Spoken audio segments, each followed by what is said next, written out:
تا حالا دقت کردی بعضی روزها همه چیز ظاهراً سر جاشه، ولی انگار جریان زندگی قفل شده.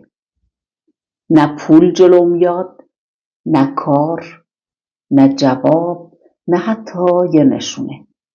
و عجیبتر اینجاست که بعضی آدما با شرایط سخت‌تر اما انگار زندگی براشون راه باز میکنه. فرصتها میاد، کمک میرسه، فکر تازه میاد، آدم مناسب سر راهشون قرار میگیره.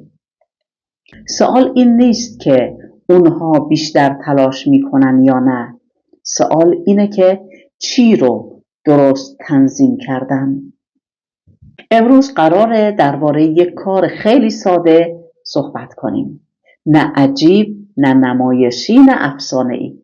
کاری که در اولین دقایق روز مسیر رزق، تصمیم‌ها و آرامش ذهن رو بی سر و صدا تغییر میده. و نکته مهم اینه، این ویدیو قرار نیست بهت بگه فلان سوره رو بخون فردا پولدار شو.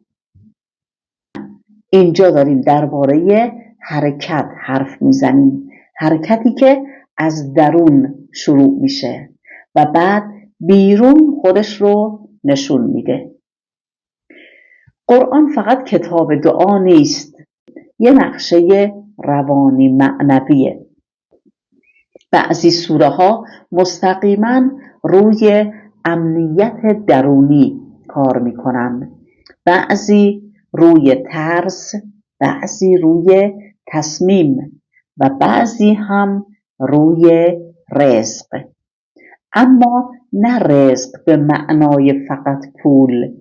رزق یعنی فرصت، زمان مناسب، آدم مناسب، ایده درست، آرامشی که اجازه تصمیم درست بده. و سوره‌ای که امروز دربارش حرف میزنیم دقیقاً روی همین لایه کار میکنه.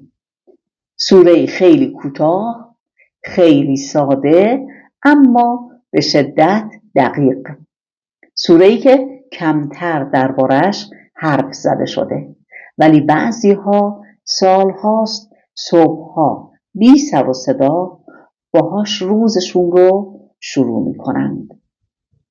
این سوره قریشه، سوره‌ای که درباره یک قوم خاص حرف میزنه، اما پیامش مربوط به همه ماست. قریش چه نعمتی داشت؟ امنیت مسیر، ثبات اقتصادی، رزق مستمر. و خدا توی این سوره خیلی واضح میگه این نعمتها تصادفی نیست، اتفاقی نیست، نتیجه وصل بودن به منه. پیام سوره قریش اینه، رزق بدون امنیت فرو میریزه و امنیت بدون اتصال به خدا ماندگار نیست. برای همین این سوره بیشتر از اینکه دعا برای پول باشه، دعا برای باز شدن مسیر رزقه. وقتی ذهن آدم پر از نگرانی فرداست، بدن توی حالت بقا میره و تصمیم‌ها بسته میشن، فرصت‌ها هم دیده نمیشن. سوره قریش داره ناخودآگاه ما رو از حالت ترس از نداشتن میاره به حالت اعتماد به جریان رزق. و این دقیقاً همون جاییه که رزق شروع میکنه حرکت کردن. و چرا باید 11 بار بخونیم؟ بدون خرافه. عدد 11 نه جادوییه، نه رمز مخفی. در سنت‌های معنوی 11 یعنی عبور از ایستایی و ورود به حرکت آگاهانه، نه کم نه افراطی، عددیه که ذهن میفهمه دارم وارد فاز جدید میشم. بهترین زمان اول صبح، قبل از حرف زدن، نگاه کردن به گوشی، گوش کردن به اخبار و خوردن قهوه، وقتی هنوز ذهن خاموشه و جهان آرومه. یه لیوان آب تمیز بذار جلوت، 3 نفس عمیق بکش. نیتت رو ساده بکن. خدایا، اگر خیری در گشایش من هست، مسیرش رو نشونم بده. سوره قریش رو 11 بار آروم و با توجه بخون.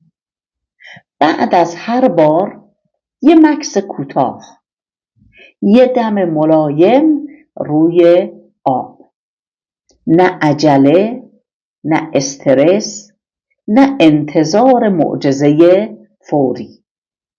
این آب نماد رزق جاریه و نیت تو جهت این جریانه.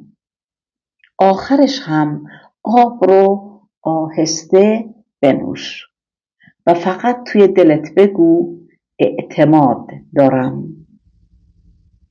این ذکر قرار نیست فردا صبح زندگیت رو منفجر کنه، اما ذهن آرومتر میشه، تصمیمها شفافتر، تماسها معنیدار، ایدهها زنده تر و خیلی وقتها اولین نشونه گشایش آرامشه و بعد راه خودش رو نشون میده.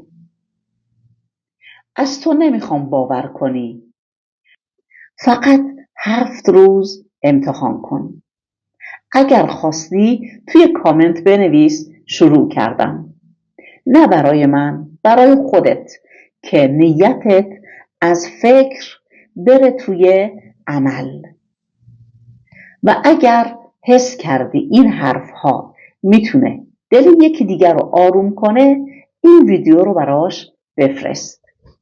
بعضی گشایش ها وقتی چند دل با هم نیت میکنن سریعتر راه میافتند. یادت باشه رزق فقط پول نیست. رزق یعنی زندگی، روان، آرامش و حرکت. و بعضی حرکت ها از یک صبح ساده شروع میشن.